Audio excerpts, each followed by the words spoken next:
Please note that the views expressed on this program are those of the individuals who speak them, and not necessarily those of Portsmouth Community Radio, its Board of Trustees, members, volunteers, or underwriters.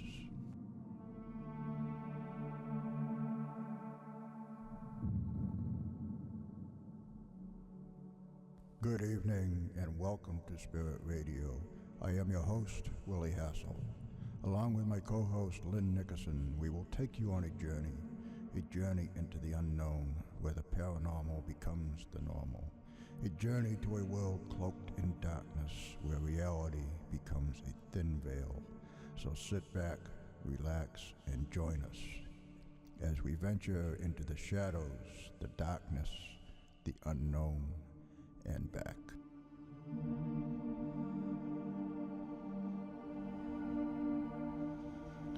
Good evening and welcome once again to Spirit Radio, the Paranormal Experience. I am your host, Willie Hassell, your gatekeeper to the dark side, your guide to the realm of the unknown, the unseen, the unthinkable.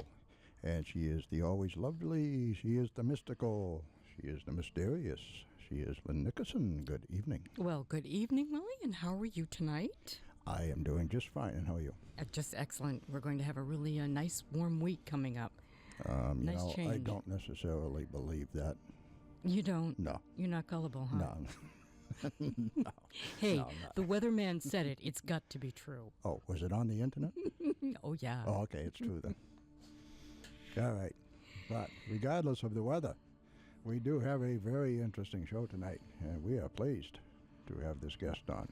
So tonight on Spirit Radio, the Paranormal Experience, it is our pleasure to welcome Thomas J. Carey, who is the co-author, along with Donald R. Schmidt, of the book Children of Roswell, a seven-decade legacy of fear, intimidation, and cover-ups. Thomas is an Air Force veteran who held a top-secret crypto clearance. He was a Mutual UFO Network State Section Director for Southeastern Pennsylvania from 1986 to 2001. He was a Special Investigator for the J. Allen Hynek Center for UFO Studies from 1991 to 2001, as well as a member of the Board of Directors of the Center for UFO Studies from 1997 to 2001. Tom began investigating aspects of Roswell crash in 1991 for the team of Kevin Randall and Don Schmidt. But since 1991 has teamed exclusively with Don Schmidt to continue the proactive investigation of the case. Tom has authored or co-authored more than 40 articles on the 1947 Roswell crash, as well as contributed to a number of Roswell-related documentaries, both on-screen and behind the scenes for the Sci-Fi Channel, the History, the Travel Channel, and many more. And so it is our pleasure tonight to welcome to Spirit Radio, Thomas J. Carey. Good evening, Thomas. How are you? Good evening, Willie and Lynn. How are you? Hi, we're great. We're so doing nice good. to have you on. Welcome to the show. It's my pleasure. Well, Willie and I had been discussing this little conundrum we've got about all of the Marcells. We were going to have Jesse Marcel Jr. on the show, or so we thought, and then come to find out he had to cancel his date in 2014 in January. So we were waiting for a rebooking because he was on his way to Brazil. Well, he never called us back about rebooking, and then we get a message from his daughter, Denise. Right, but what we did discover is it wasn't Jesse Marcel Jr. Well, we don't know that. That's where I'm starting It says in out. the book, yeah. Where the this grandson goes. of Major Marcel. Yeah. So, how many Jesse Marcells are there?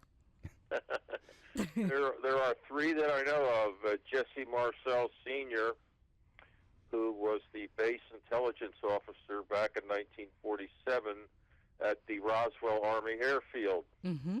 And he was the one that, he was the first military person on the site, the crash site of the UFO, and he died in 1986, I believe. Right. His son, Jesse Marcel Jr., was 11 years old at the time of the incident. And I knew Jesse Jr. very well. Very nice gentleman, nicest person you'd ever want to know. Very credible. I just don't see him making up things. Mm-hmm. And his son, Jesse Marcel III, whom I've never met. So I think Jesse III is sort of, since the other two are now gone, he's sort of taken over the legacy of both of them in regards to the Roswell crash. And as I said, I've never met him, and so I don't have any idea what's going on his end. Okay, so Dr. Jesse Marcel Jr., he had a daughter named Denise. I know Denise very well, yes. Well, did Denise have a child? She did then, right? She had a grandson? I mean, she had a son who was Junior's daughter. A son. Grandson. Yes. Okay. Jesse the Third would be the grandson of Senior. So he is still around, is that right? Jesse the Third is, yes. Yeah. Okay, then Although I've never met him. Okay. Well, that makes our dilemma a little bit more. It does, because Jesse Marcel Jr. wrote a book, and supposedly we were talking to him after he had passed, so it's a dilemma. Yes, Jesse Jr. passed, I believe it was 2 years ago. Okay. We were together down at Roswell that July, and he passed away later on that year, I believe. That would be, I'm getting my years. It's either 2012 or 2013. Well, Junior died August 24th, 2013. Okay. So his son must have died shortly after. Jesse the Third? Yeah. I did. Jesse the Third, I think, is still alive. At least that's as far as I know. We might as well explain to you what we're trying to figure out. Jesse the Third then wrote Alien Crash at Roswell. Is that correct? We have a bad line here. I can barely hear both of you. Oh, really? Uh-oh. Yes. So, okay, well, if you could repeat that question. Okay, then Jesse Marcel Jr., did he write Alien Crash at Roswell? That's a good question. He was alive. I think it was the Roswell Legacy, I think he wrote. It's called the Roswell Legacy. Right. Jesse the Third, I think he has a book out, and that might be the one that you're referencing. Okay. Well, we don't want to spend too much time on this, but it was a bit of a puzzle. But anyway, Tom, I wanted to say you and Don Schmidt, your co-author, have done such a superlative job in researching this information and putting it into an understandable sequence, since it involves several parallel timelines of the lives of those involved since the events of 1947. So my question to you is, it's obvious from the results of your year's investigations that the U.S. military went to great lengths to erase an event that supposedly never happened, especially one as innocuous as a weather balloon. So the outstanding question in my mind is, you were in the Air Force and you know how they operate. How did you dare to pursue this investigation for 23 years?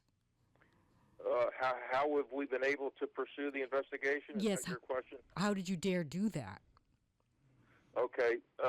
Number one, we didn't look for the Air Force to help us. No, I wouldn't think so. No, the pursuit that we had has been very simple. It's been very labor intensive. As a matter of fact, I interviewed two people this afternoon. But what it is, back in 1947, the Roswell Air Base, they published a yearbook. It's the only year they had a yearbook, and there's 2,000 pictures of base personnel, Air Force personnel, which was about half of the number, actually, that was on the base at that time. So we used the yearbook to start calling people whose names we thought we would have a chance to actually locate. Now, that doesn't mean if you have a John Smith, we're not even going to try, because there's so many Smiths and Jones. We picked out idiosyncratic names, names that were, like Sawicki or Shostakovich or something, a name that was sort of out of the ordinary. And so we started to pursue them at a point starting for me in 1991. But you know what I'm concerned about, Tom, is the danger element. You jeopardizing your life. How did you dare do that? Oh, no, I've never felt that we were jeopardizing our lives. You were never threatened? Because the story is out. The story's been leaking now since 1978. Right. And, we've written a number of books, and people know who we are. And if one of us met a curious fate, then it would certainly be very suspicious. That's right. But no, I've never been. I've received some strange phone calls, and people trying to. Mostly, they were trying to make fun of the case, like sure, make a joke out of it, discrediting you. Yeah. Yeah, but as far as being hindered, I mean, no, they haven't helped us, but they haven't actively tried to hinder us in any way that I am aware of. So okay, it's been a labor of love, actually. It's a subject I'm interested in. I've been at it now for 25 years, since 1991. Wow. And since 1998, solely with Don Schmidt. And we've moved the case forward to where we pretty much have it nailed. And the witnesses that we have been able to locate have really reinforced the scenario that we have been able to put together since 1998. With the exception, we're pretty proud of that. And our latest book, The Children of Roswell, just falls right into the framework. The big difference between our present book, The Children of Roswell, and our three prior Roswell books is that we do a lot of what they call in the writing field as character development. We do a lot more character development of each of the witnesses.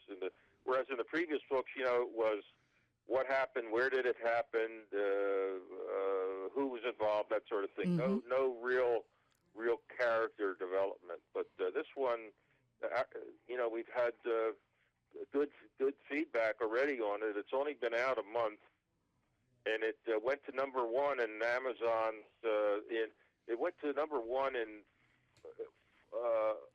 3 of Amazon's categories and number 2 in 3 other categories. Oh, congratulations. That's wonderful. Congratulations on that. Yes.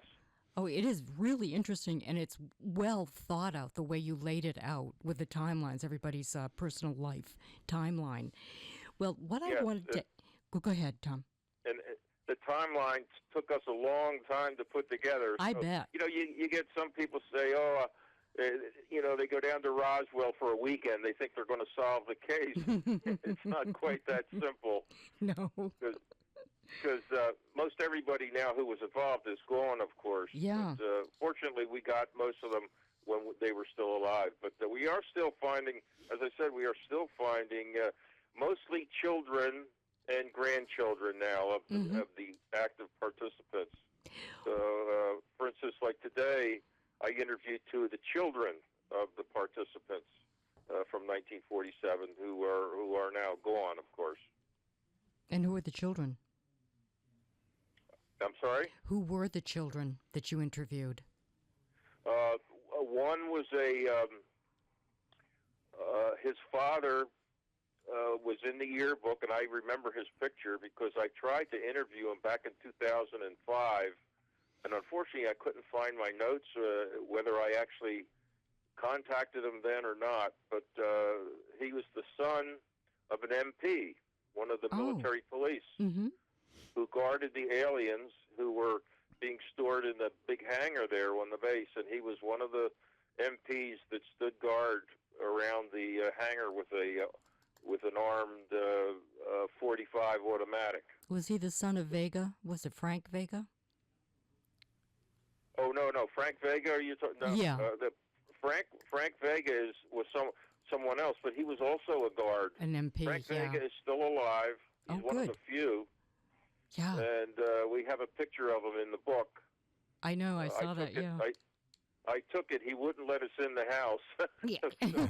It looked like he was barring your way. Yes, he didn't look happy, did he? No, he didn't. No, he was. I took the picture. We were standing on his front step of his house. He didn't invite us in, so we did the interview on his front step, and he was one of the MPs also that stood guard around the hangar, and he also helped load some of the wreckage onto a Freight train. Railroad car. There's a picture of a railroad car in the book also. I took that picture in 1994. I doubt that the car is there anymore, but it was one of my first tours of the old base, and I saw this old railroad car standing by the big hangar where all of the wreckage and the bodies were taken, and I said, "Oh boy, look at that railroad car over there. It really looks abandoned." It was standing by itself, so to me it looked like a good picture, Mm-hmm. An old abandoned railroad car standing vigil over the base on the base, and lo and behold, we have a witness who helped load one of those cars back in '47 with wreckage for shipment back east. So that was one of the first pictures I took when I was on this case. Wow. How about the people? There were some people that were seriously impacted by all of this. And I thought maybe we could even start with Jesse Marcel, yes, but someone like Dee Proctor. He really became paranoid, and he went through hell for the rest of his life. Could you tell us about him a little bit? You mean Sheriff Wilcox? Well, Sheriff Wilcox is another one, too. I was also thinking of Dee Proctor. Did you say Jesse Marcel? Dee Proctor. Oh, Proctor. Oh, yeah, Dee Proctor, yeah. Yeah. He became... Dee Proctor, and this didn't come out until much later, that Dee Proctor was a 7-year-old boy back in 1947. He died in 2006 at age 66. So yeah, he was young. He died morbidly obese as a morbidly obese alcoholic. And according to his mother, Loretta, he was with Mac Brazel, the sheep rancher, who was the foreman of the J.B. Foster Ranch back in 1947, where all the wreckage came down. The ship exploded up in the atmosphere. We think it was a lightning strike or an internal explosion of some sort. And it rained down all of these small pieces of debris into one of Mac Brazel's sheep pastures. Well, the very next day, Mac and Timothy D. Proctor, the 7-year-old, was spending some time with him because it was summer vacation, and the boys like to do a lot of ranching sometimes.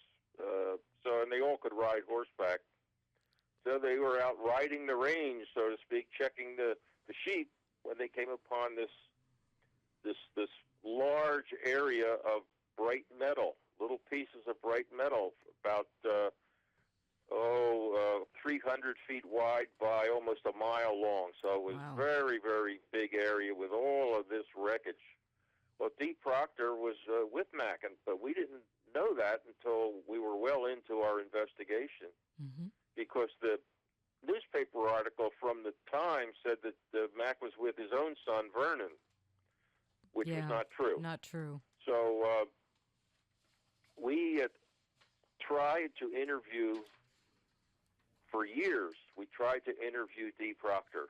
We never could do it. He would always give us the slip. Yeah. His mother, Loretta, said, well, he won't talk to you. Because she said he came home that day. he had this faraway look on his face, and he wouldn't tell his parents what had happened. And it means to us that the military got a hold of him at some point and threatened him. Imagine threatening a 7-year-old boy. Yeah. Poor kid was paranoid for the rest of his life. He was paranoid. He was He became an alcoholic. Yeah. And he died at age 66.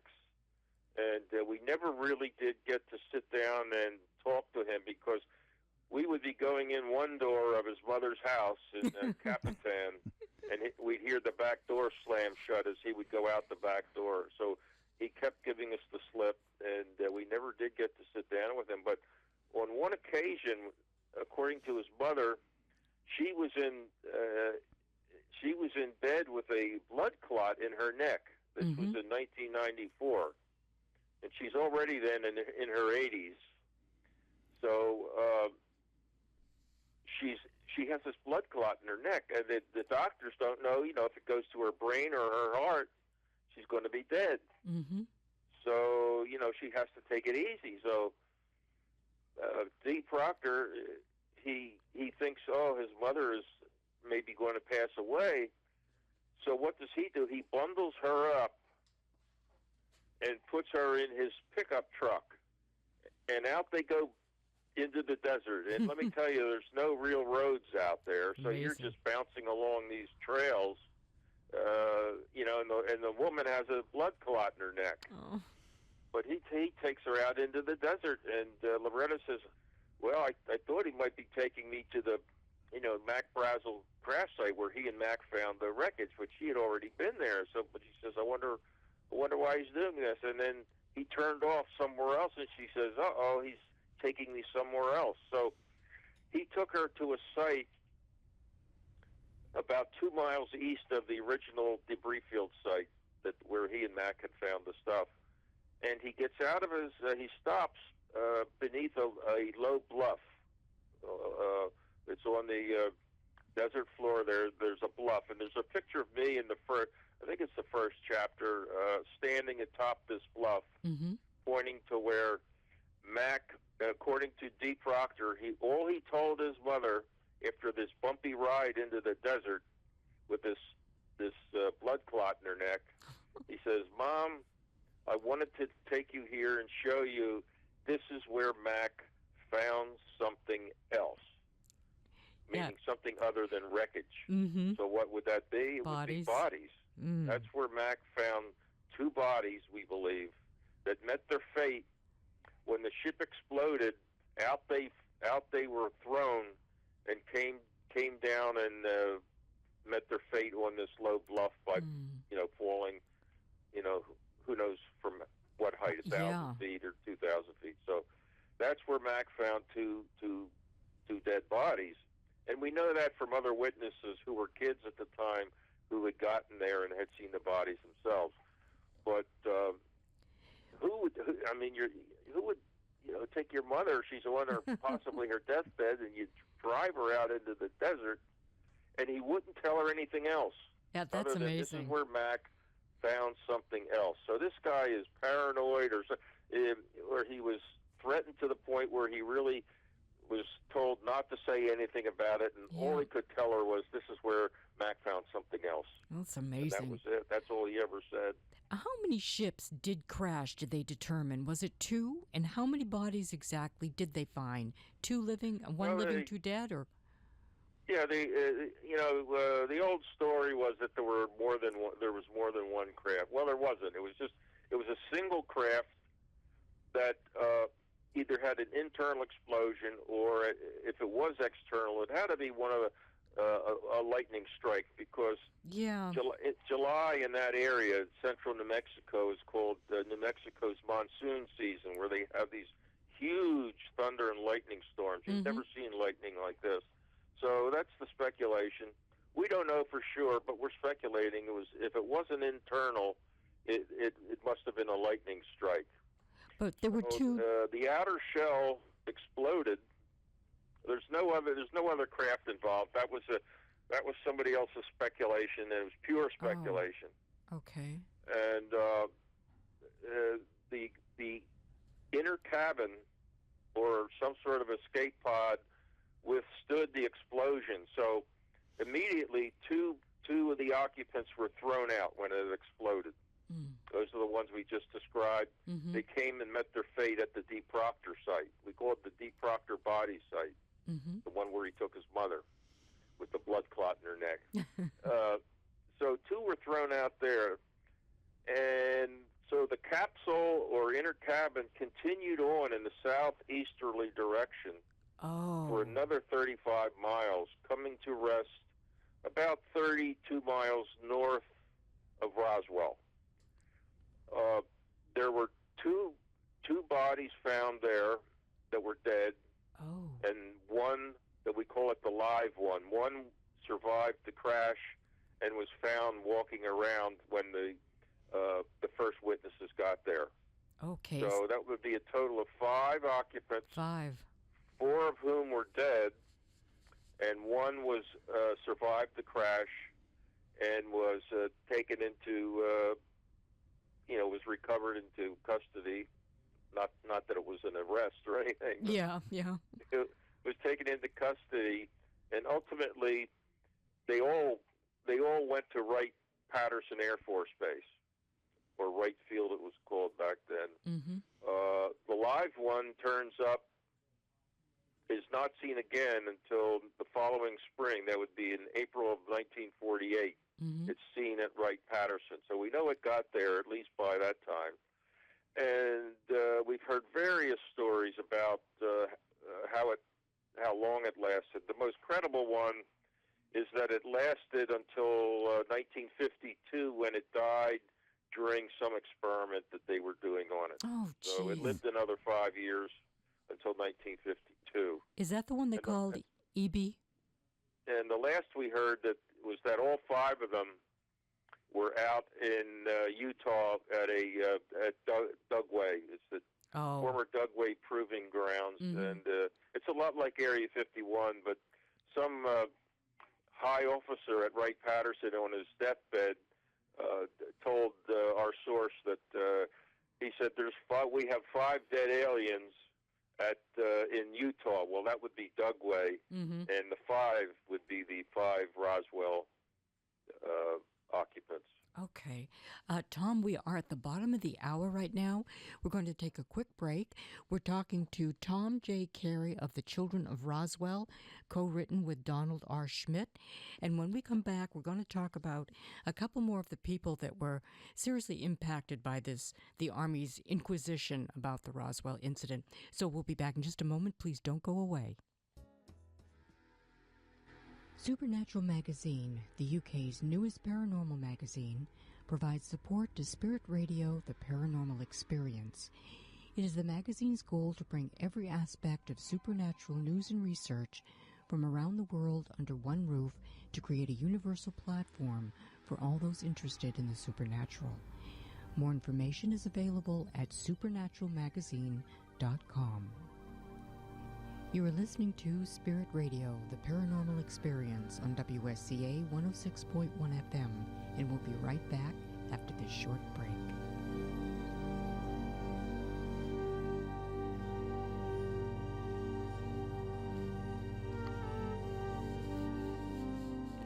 And you are listening to WSCA 106.1 FM in Portsmouth's West End. And a couple of notes from the community calendar. The New England Parafest is postponed. The producers of the New England Parafest at the Ashworth Hotel by the Sea, an event that was to benefit Portsmouth Community Radio. The producers regret to announce that due to unforeseen circumstances, the event has been postponed until a future date. They are sorry for any inconvenience this may cause. A new date will be announced as information becomes available, and you can check the website at spiritchasersparanormal.com. And the Portsmouth Art Around Town Gallery Walk takes place year-round on the first Friday of every month. Participants get to enjoy strolling historic Portsmouth and explore multiple galleries featured on a broad range of works from local and international artists. For further information, online at artaroundtown.org. And would you like to tell us about some upcoming guests? Our guest list starts with April 2nd. We've had a change in schedule.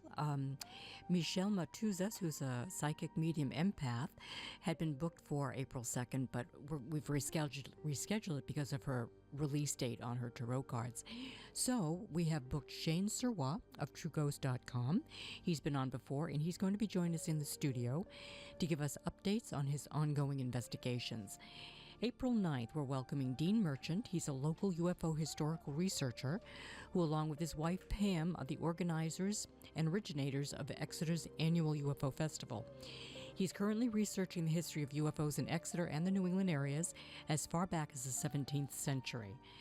April 16th, speaking of UFO crashes in Roswell, though there were others, Roswell wasn't the only one. And there was one that took place in Aztec, New Mexico in March of 1948. Scott and Suzanne Ramsey are going to be coming on as guests, and they are authors of The Aztec UFO Incident. And April 23rd, The Empath's Quest is the latest release of Reverends Betty Comerford and Steve Wilson, and this will be their third appearance here on Spirit Radio. And they'll be lending guidance to those who find themselves overwhelmed by the emotions of others. And that wraps up our upcoming guest list, Willie. Okay, so let us now go back to the phone with tonight's guest, Thomas J. Carey, who, along with Donald R. Schmidt, is the author of the book, The Children of Roswell. Welcome back, Thomas. Nice to be back. Well, good to have you. So we were talking about the bodies that remained, and one was living.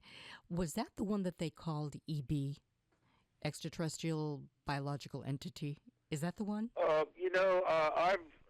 I don't know where that. To be honest with you, I guess that's called EBE1. I guess that's really? my guess.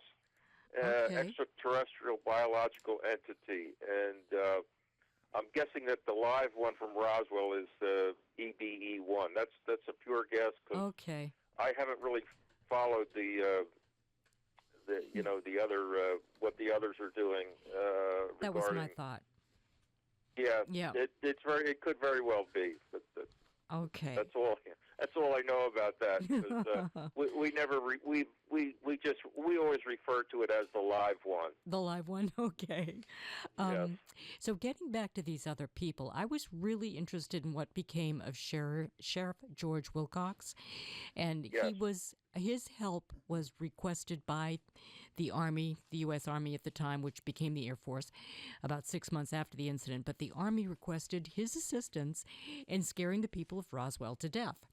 So perhaps you'd like to talk about what he had to do and then how he was handled after the incident had sort of, settled down. When we first approached the Wilcox family, the Sheriff George himself had died in 1961, so this is long before any of us ever heard of the Roswell incident, except those who were part of it way back in 47. And the Roswell story back in 47 was only a 2-day story. The day with one day it was a crash and the next day it was a weather balloon, so it was a 2-day story. But Wilcox died in 1961. His wife Inez, the day she died, I think she died in 1978.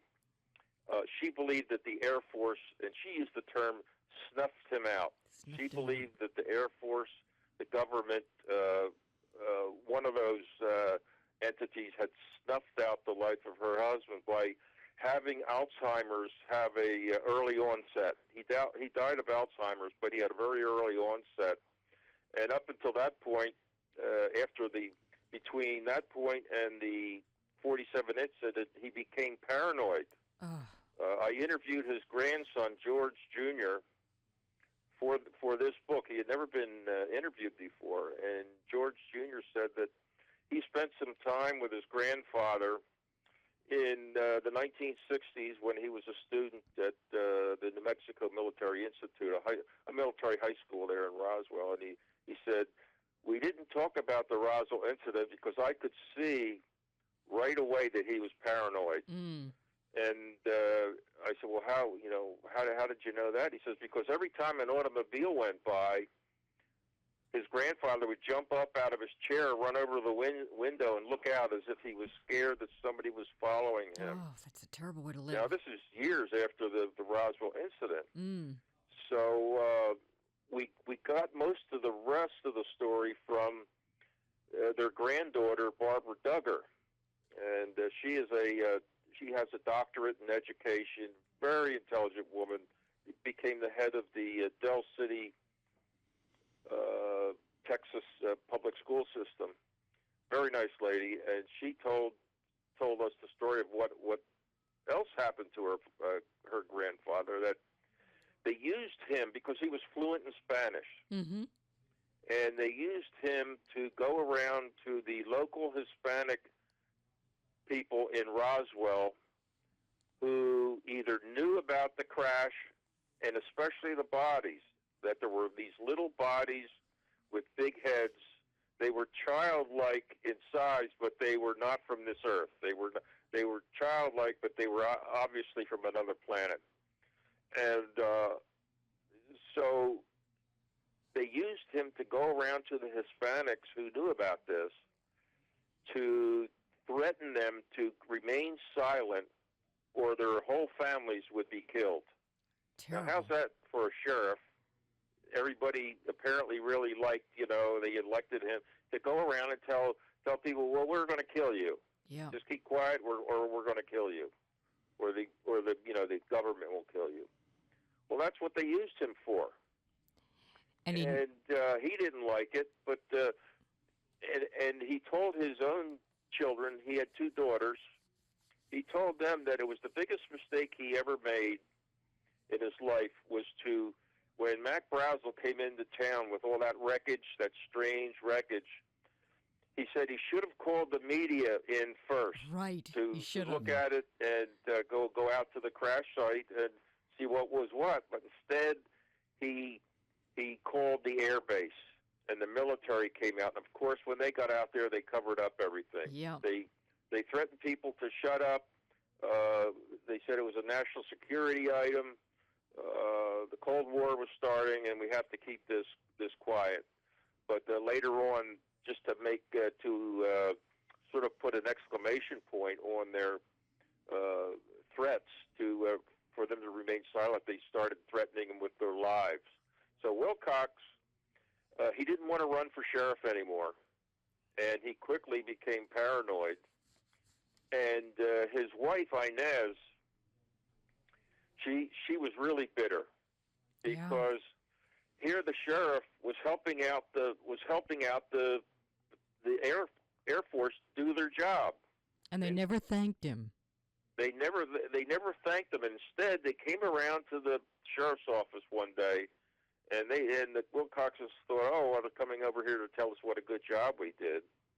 Well, no, they got the sheriff, they put him in a hammerlock like a common criminal and shoved him up face first against the wall, and said, okay, you and your wife and your family, if you ever talk about this, we're going to kill you. Now, this is the sheriff of Chavez County, of which Roswell is a part. And they're telling him, we're going to kill you unless you remain silent about all this. Well, he did. He didn't talk. The parents, George and Inez, they didn't say much to their children about it. Just a little bit, not much. But it was the granddaughter, Barbara Duggar, years later in 1969 during the moon landing on TV, that Inez told Barbara Duggar that what the Air Force had done. She also said that besides that one incident at the sheriff's office, that the Air Force called the sheriff out to the base a few days after that. And Inez told him, well, you better take somebody with you because you don't know what they want you for. And he didn't, he's thinking, well, what's going on here? I've already done my duty, and they gave me their what for, and what do they want? So he goes out to the base.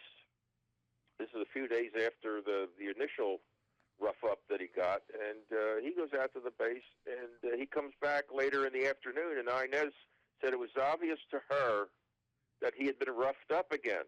because he Jeez. had this faraway look on his face. He was all disheveled, and he was just out of it. He was out of it, and he told her, I don't want to be sheriff anymore. So he never did run again. Inez did, just to Yeah. make a point. It was her little point that she was trying to make, that they could, the government, the Air Force, they couldn't do that to people.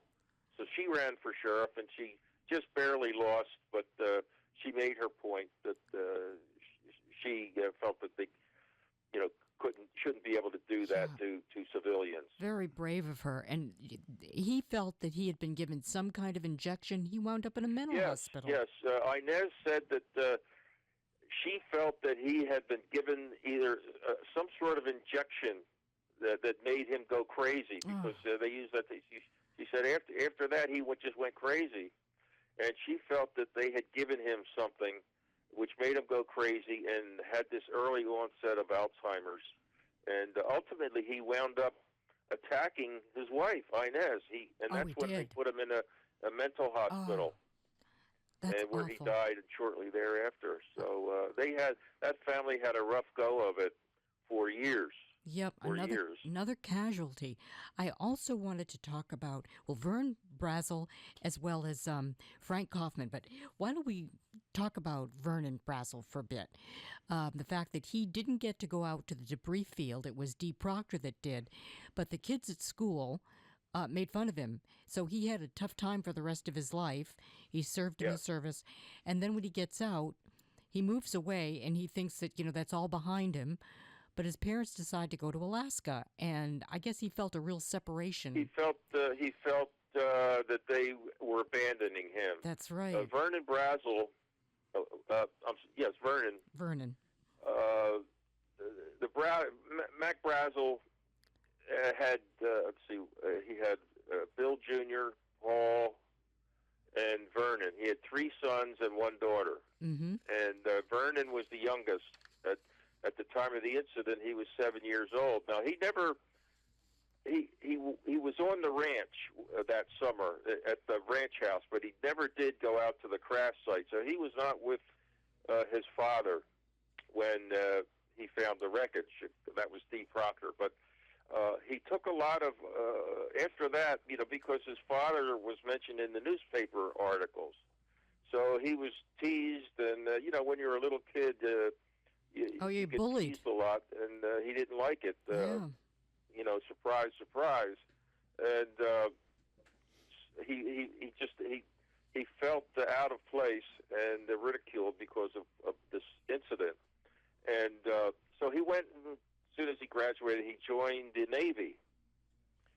And so he was away for a couple of years, and his parents decided, because they wanted to get out of town, they moved to Alaska, and they didn't take Vernon, who was getting out of the Navy at the time, and he felt abandoned. And so in 1960, Vernon was, let's see, if he's 7 years old and 47, he's like 21, wasn't he? 21. Yeah. He's like 21. He disappears. They found his car abandoned. He hadn't cashed his last check from the Navy. He was not in debt. There was nothing untoward. They found his car and not him. He was gone. He just disappeared off the face of the earth. And the sons, Bill Jr. and Paul, they went to the sheriff's office and the police in Grants, New Mexico, where the car was found, and they would not help. They were unhelpful. They just would not help the family try to find out what happened to his son. And they just told him, he died in a fishing accident or something like that. Yeah, he drowned in a fishing in New accident. Mexico. Yeah, told them. Dry creek bed. Yeah, you gotta watch those dried up creek beds. That's right. Didn't they also tell the family to stay out of it? Yeah, stay out back of it. off. They just stay away, stay out of it. He died in a fishing accident, and of course, Vernon never contacted them, so it was a complete mystery. Yeah. He just disappeared. Nobody knew what happened to him. And, you lose a family member and you don't know what happened. That sort of plays on you. Well, this is like 3, 4, I've got so many dates and names running in my head. This is like 3, 4 years ago. The museum receives a phone call from this woman named Tannehill. She's from Helena, Montana, and she says she starts asking about the Brazells, if they had a son named Vernon, because Vernon apparently he had a tattoo on his arm that. It said Vernon. It said Brazel or Vernon. Vernon. Yeah. And he made up some story when his wife he married up in Montana. Well, what is that? What is that tattoo? Well, that was one of this was his dad. Do you think it was his dad's name? Yeah, he said that's my dad's name, and because he made up another name, and last name was Tannehill. I forget what he used for his first name.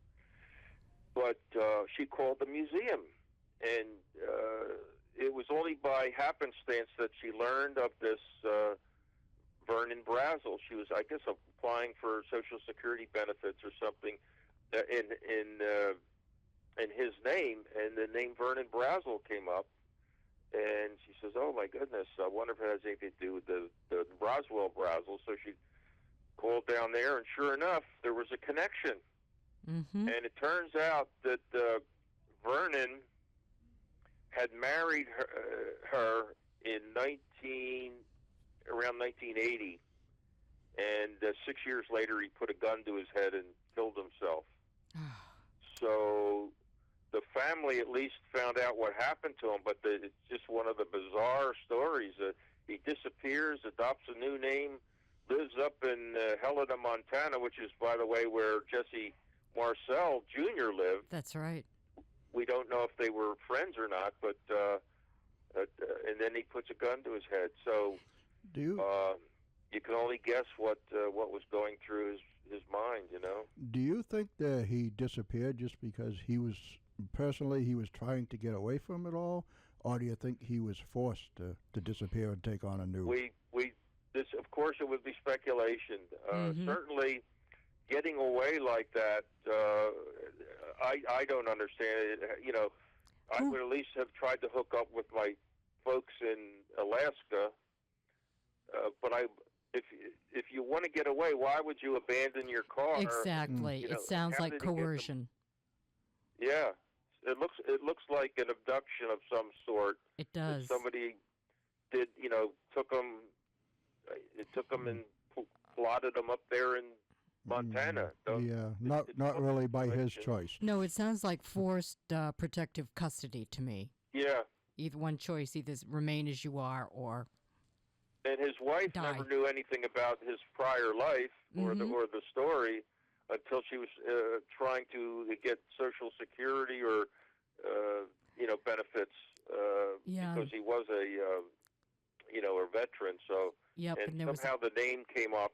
I guess it was the Social Security number. Right. Is what did it. What triggered it? Yeah.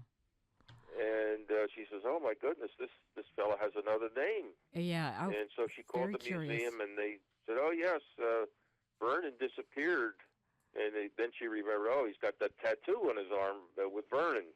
So it all came together, but we don't know to this day what really happened to him. Yeah, we can certainly other than what I just told you. Speculate. And it's all in the book. Yeah, and it sort of stinks, doesn't it? Yeah. Think about the conclusion. Well, really quickly, Tom, perhaps we've got about 4 minutes left. I wanted to talk just a little bit about Frank Kaufman and his role in everything, and how he appeared to be kind of, kind of a bit of a clown. And Frank was it really forthcoming? He wasn't. We believe he was a disinformation. I think so too. Specialist. He was from Brooklyn, New York, and he had been in World War II as a personnel clerk. and apparently he was good at it. He was a personnel clerk at Roswell Army Airfield, and when the war was over, he got out of the service, but they wanted to keep him on the base as a personnel clerk.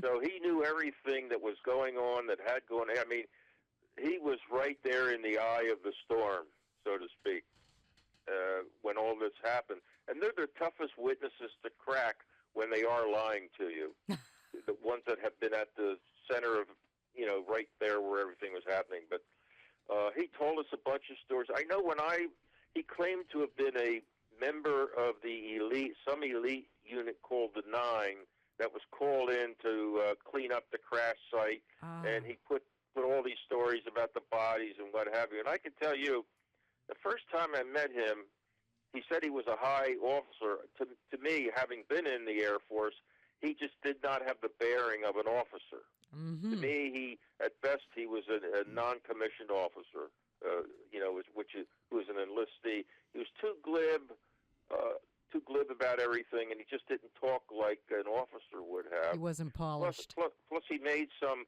mistakes of fact that we knew were facts, and he made some mistakes. So we started thinking, this guy is. We believe he's not what he's saying he is, and he had some of the facts of the case wrong. So finally, on his deathbed, we said, "Frank, why did you do it?" And he says, "Well, it got out of hand. With all of the TV cameras coming in, it got out of hand, and I couldn't stop it." And we said, "Well, what's the game plan?" He says, "The game plan is still they're running out the clock.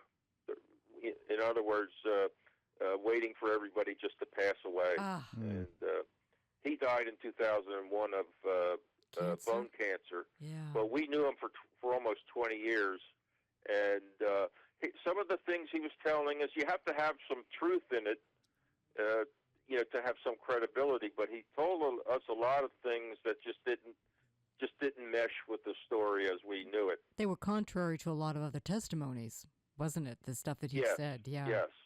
And he finally owned up to it that he was not a member of this elite group, as he called it. And but we do believe, though, that he did have a piece of the wreckage somewhere, and we looked for it after he passed away, because both his grandson and his wife started telling us this story of him showing her a piece of this strange, what we call memory metal, that you can wad up in your hand, and let it go, and it'll flatten right out and float in the air and do all sorts of things. And when they started to tell us that story, he grabbed his wife and dug his nails into her knee to get her to shut up. Shut up. And she did. And the same with the grandson, started telling us the same story. So, and I'm thinking, well, if he wants us to believe him, why is he telling them to shut up about that? That would be sort of a convincer to us that he knew what he was talking about. So nothing seemed to add up with Frank. And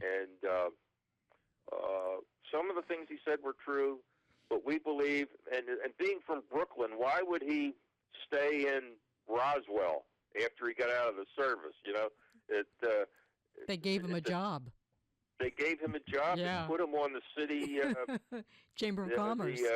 What do you call that? The Chamber of Commerce there. And he was the head of the Chamber of Commerce. We think they put him there to monitor what was going on. Yeah, that's what it sounds like.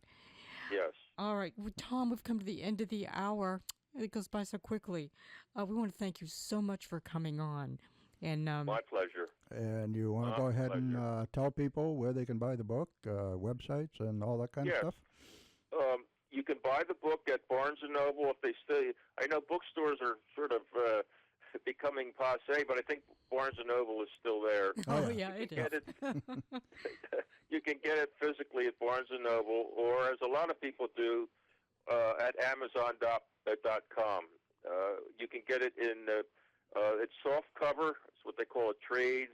It's soft cover. Also, you can get the what they call a audio book. Oh. It's out in audio book where someone actually does the talking. Oh, so you can get it that way, or you can get it in soft cover at Amazon or at Barnes & Noble. or you can go to our website, www.roswellinvestigator.com. That's all one word, www.roswellinvestigator.com. Go to the site, and you can order it there. Actually, they will just connect you to Amazon. Okay. So, yeah. So those are the main outlets.